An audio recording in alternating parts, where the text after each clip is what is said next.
खुल जाएगी किताबें जब भी हिसाब होगा, इंसाफ का तराजू इसके हाथ होगा। परम प्रभु परमेश्वर पिता को महिमा और बड़ाई हो। आइए हम आज का मनन के लिए वचन संहिता का पुस्तक उसका 50 अध्याय हम देखेंगे। सर्वशक्तिमान परमेश्वर यहोवा ने कहा है, और उदय चल से लेकर अस्तय चल तक पृथ्वी के लोगों को बुलाया है। सिय्योन से जो परम सुंदर है, परमेश्वर ने अपना तेज दिखाया है। हमारा परमेश्वर आएगा और चुपचाप न रहेगा। आग उसके आगे आगे भस्म करती हुई जाएगी और उसके चारों ओर बड़ी आंधी चलेगी। वो अपनी प्रजा का न्याय करने के लिए ऊपर के आकाश और पृथ्वी को भी पुकारेगा। मेरे भक्तों को मेरे पास इकट्ठा करो, जिन्होंने बलिदान चढ़ाकर मुझसे वाचा बांधी है। परम प्रभु परमेश्वर को बड़ाई हो। ये भजन में हम देखते हैं कि परमेश्वर संपूर्ण मानव जाति को और विशेष करके परमेश्वर का अपने लोगों को बुलाते हैं उनका न्याय करने के लिए। पवित्र वचन में हम देखते हैं कि न्याय की शुरुआत परमेश्वर का लोगों से ही होंगे। उसका 5 वचन, मेरे भक्तों को मेरे पास इकट्ठा करो, जिन्होंने बलिदान चढ़ाकर मुझसे वाचा बांधी है। पहला पत्रुस का पुस्तक उसका 4 अध्याय 17 वचन में, क्योंकि वो समय आ पहुंचा है कि पहले परमेश्वर के लोगों का न्याय किया जाएगा, और जबकि न्याय का आरंभ हम ही में से होगा तो उनका क्या अंत होगा जो परमेश्वर के सुसमाचार को नहीं मानते। परमेश्वर का लोगों का न्याय सबसे पहले होने वाले हैं। परमेश्वर का भक्तजनों को भी परमेश्वर न्याय करने वाले हैं। यहाँ पर हम देख सकते हैं। दूसरा कोरिन्थी का पुस्तक उसका 5 अध्याय 10 वचन में कहते हैं, क्योंकि अवश्य है कि हम सबका हाल मसीह का न्याय आसन के सामने में खुल जाए, कि हर एक व्यक्ति अपने अपने भले बुरे काम का बदला जो उसने देह के द्वारा किए हो पाए।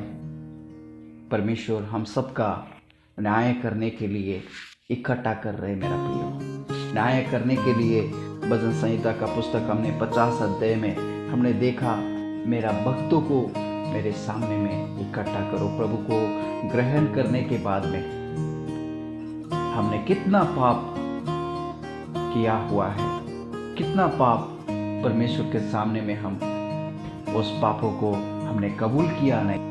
इसलिए हम में से कोई भी जब कभी भजन संग्रह 50 अध्याय का अध्ययन करते हैं, अपने आप को परीक्षण करें। जब हम न्याय के दिन में परमेश्वर का न्याय के आसन के सामने में खड़े होंगे तो परमेश्वर हमसे क्या कह सकता है, इस पर हम विचार करें।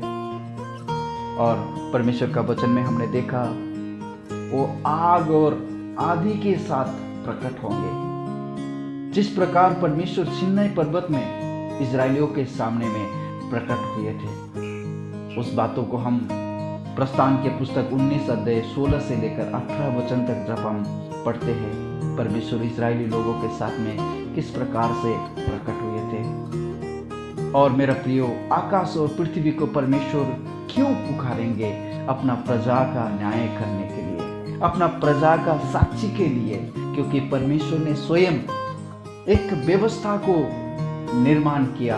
हम परमेश्वर का पवित्र वचन में हम देखते हैं, व्यवस्था विवरण का पुस्तक उसका 17 अध्याय 6 वचन में, 19 अध्याय उसका 15 वचन में, और गिनती का पुस्तक उसका 35 अध्याय 30 वचन में, कोई भी न्याय करने के समय अकेला नहीं होना चाहिए। परमेश्वर अपना प्रजा का न्याय करने के समय में भी अपना व्यवस्था को नहीं तोड़ेंगे। मेरा प्रिय, उस व्यवस्था को याद करते हुए आकाश और पृथ्वी को साक्षी रखकर आप और मेरा न्याय करने वाले हैं। मेरा प्रियो, हम जो कुछ भी कर रहे हैं हम उस पर ध्यान दें और अपने आप को परमेश्वर के सामने में दीन और नम्र कर उनके सामने में अपना जीवन को हम सौंप दें, क्योंकि उसको हमारा फिक्र है। एजिकेल का पुस्तक उसका 33 अध्याय 11 वचन में, क्योंकि परमेश्वर दुष्ट का मृत्यु से भी प्रसन्न नहीं है। मेरे प्रियो, ये वचन संग्रह जब हम अध्ययन करते हैं, इसका मनन करते हैं, मेडिटेट करते हैं, यहाँ पर हमको 2 झुंड को देखने को मिलता है। 7 से लेकर 15 वचन तक एक झुंड को देखते हैं, और जब हम 16 वचन से लेकर 21 वचन तक हम देखते हैं और दूसरा झुंड को। परमेश्वर ने उस झुंड का नाम दुष्ट रखा है। उसका 16 वचन में, परंतु दुष्टों से परमेश्वर कहता है, तुझे मेरे वीडियो का वर्णन करने से क्या काम? तू मेरी वाचा की चर्चा क्यों करता है? कुछ लोग हैं अंदर का दुष्टता को निकालने के लिए उनसे नहीं होते, परंतु अपना होठों से परमेश्वर का वचन को बखान करते रहते हैं। अपने आप को धर्मी होने का, परमेश्वर का नियमों को आदर करने का ढोंग आज कितना लोग करते हैं। उनके लिए परमेश्वर का पवित्र वचन यहाँ पर हम देखते हैं, उसको परमेश्वर ने दुष्ट बोलकर यहाँ पर संबोधन किया है। उसका 17 वचन में कहते हैं, तू तो शिक्षा से बैर करता है और मेरे वचनों को तुच्छ जानता है। जब तूने चोर को देखा तब उसकी संगति से प्रसन्न हुआ और पर स्त्रीगामियों के साथ भागी हुआ। तूने अपना मुंह बुराई करने के लिए खोला और तेरी जीभ छल की बातें गढ़ती है। मत्ती लिखी सुसमाचार 12 अध्याय में हम देखते हैं, परमेश्वर ने कहा वहां पर, भले मनुष्य अपने भले भंडार से भली भली बातों को निकलता है। अपना वचन, अपना शब्द को भी हम किस प्रकार से यूज करते हैं, किस प्रकार से हम इस्तेमाल कर रहे हैं। हम हमारा बोलने के द्वारा किसी दूसरे का जीवन में कुछ भलाई होता है, या तो हम नाश करने के लिए कुछ शब्द को हम बात करते हैं। अपने वचनों पर ध्यान देना परमेश्वर का पवित्र वचन हमें कहता है। 19 वचन में कहते हैं, तूने अपना मुंह बुराई करने के लिए खोला है और तेरी जीभ छल की बातें गढ़ती है। हमारा मुंह खोलने से परमेश्वर का पवित्र वचन कहता है, जब तू बोले तो सुनने वालों को चाहिए कि ये परमेश्वर का वचन बोलते हैं। उनका जीवन में अनुग्रह मिलना चाहिए, परमेश्वर का नजदीक आने का बातों को सुनना चाहिए। मेरा प्रियो, हमारा बातचीतों से हम याद करना, मेरा बातचीत कैसा है। और 22 और 23 वचन में परमेश्वर का लोगों को बचाने के लिए परमेश्वर अभी भी अवसर देते। 22 वचन में कहते हैं, हे ईश्वर को भूलने वालों, ये बात भली भांति समझ लो, कहीं ऐसा ना हो कि मैं तुम्हें फाड़ डालूं और कोई छुड़ाने वाला ना हो। परमेश्वर का पवित्र वचन। और धन्यवाद के बलिदान को चढ़ाने वाला मेरा महिमा करते हैं, और जो अपना चरित्र उत्तम रखता है उसको मैं परमेश्वर का किया हुआ उद्धार को दिखाऊंगा। जब हम प्रकाशित वाक्य का पुस्तक उसका 18 अध्याय 4 वचन में देखते हैं, और मैंने स्वर्गीय से किसी और का शब्द सुना कि हे मेरे लोगों, उसमें से निकल आओ कि तुम उसके पापों में भागी ना हो और उसकी विपत्तियों में से कोई तुम पर आ ना पड़े। मेरा प्रिय, परमेश्वर कितना कृपालु परमेश्वर है, परमेश्वर कितना दयालु परमेश्वर है। आप और मुझे बचाना चाहते हैं, आप और मुझे उन सारे विपत्ति से, आने वाला सारे पाप का दंड से छुटकारा देने के लिए परमेश्वर चाहते हैं। क्या आप चाहते हैं? क्योंकि प्रभु का वचन कहता है कि मैं शीघ्र आने वाला हूं। प्रभु आने के समय आपका जीवन लज्जित ना हो। मेरा प्रिय, प्रभु यीशु मसीह पर अपना मन फिराकर, अपना पापों को मानकर उनके पीछे चलने के लिए प्रभु आपको सहायता करे, मदद करे। परमेश्वर के नाम को स्तुति हो। आइए हम प्रभु को धन्यवाद करते हैं। पिताजी, धन्यवाद करते हैं, स्तुति करते हैं प्रभु।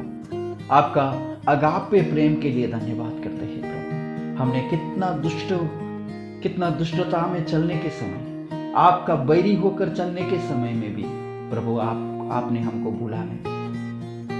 आप दयालु परमेश्वर, आप धीरजवंत परमेश्वर है, क्योंकि आपका पवित्र वचन में कहते हैं, हे ईश्वर को भूलने वाला, ये बात भली बात ही समझ लो, कहीं ऐसा ना हो कि मैं तुम्हें फाड़ डालूं और कोई तुम्हें छुड़ाने वाला ना हो।